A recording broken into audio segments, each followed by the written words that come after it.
Yeah, boy. 10 facts about police cars. Number 1. Cop cars aren't just souped-up versions of their standard counterparts. Pretty much every system on a police vehicle has been enhanced, from electrical, to cooling, to brakes.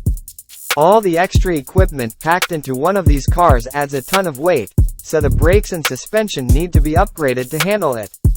While the electrical systems in most vehicles use a 100-amp alternator, all those radios, GPS tracking devices, and computers and lights in a police car mean a much heftier electrical system is required. Number 2. Take your standard cop car, add several $1,000s worth of safety cages, AC system upgrades, temperature sensors and more.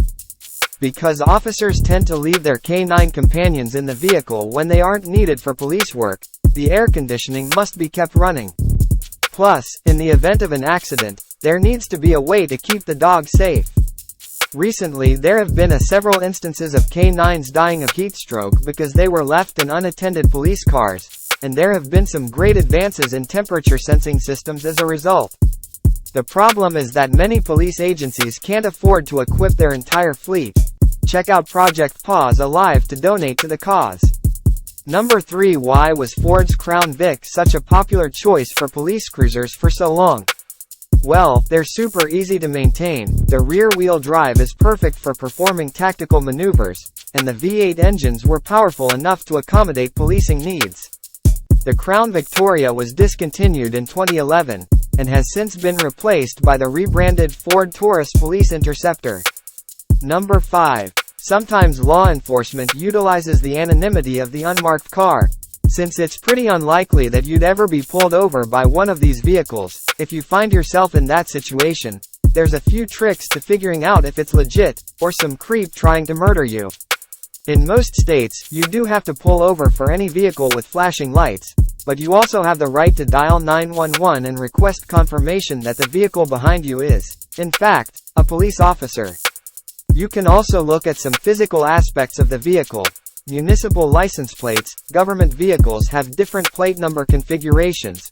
Light bars mounted in the grille, extra antennas or what would appear to be a second side view mirror, but is actually a spotlight.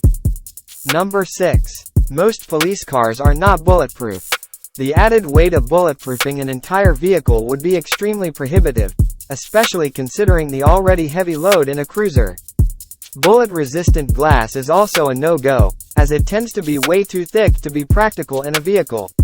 Some cars may be equipped with bulletproof doors, but the cost to outfit an entire police fleet is very restrictive.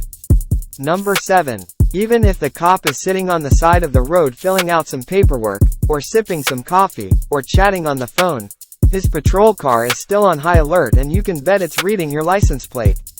Around 75% of police cars in the U.S. are able to run surveillance constantly, photographing and running license plates, and tagging those photos with location and date stamp via GPS technology. Constant vigilance, people. Number 8. Throughout the history of police and other emergency vehicles, sirens have run the gamut from long wails, short chirps and everything in between. In the last few years, many departments have been adopting a siren that's been dubbed the rumbler. This siren isn't just loud, it vibrates. The low-frequency tones can penetrate vehicles when sound alone isn't enough. You will seriously feel this siren coming. Number 9. Something I learned when I went on a ride along many years ago was that when police officers respond to a call, they like to keep their cars running, even when they've gotten out. It keeps the radio and lights working without draining the battery. The secret is, police vehicles utilize what's called a runlock system, which enables the engine to continue to run without the key in the ignition. If anyone were to hop in the driver's seat in an attempt to steal it, the vehicle would shut down as soon as the pedals were pressed. And number 10. The world's first motorized police vehicle debuted in Akron, Ohio in 1899. The entire police force could ride in the wagon, hence the term, squad car, and it was fitted with a stretcher, lights, and a metal gong that acted as a siren. It ran on battery power, and could travel 16 miles per hour for 30 miles on one charge. The first action it saw was picking up a drunk man on the corner of Main and Exchange. It was unceremoniously decommissioned when enraged citizens dumped the patrol wagon into the canal during the riot of 1900. Yeah, boy.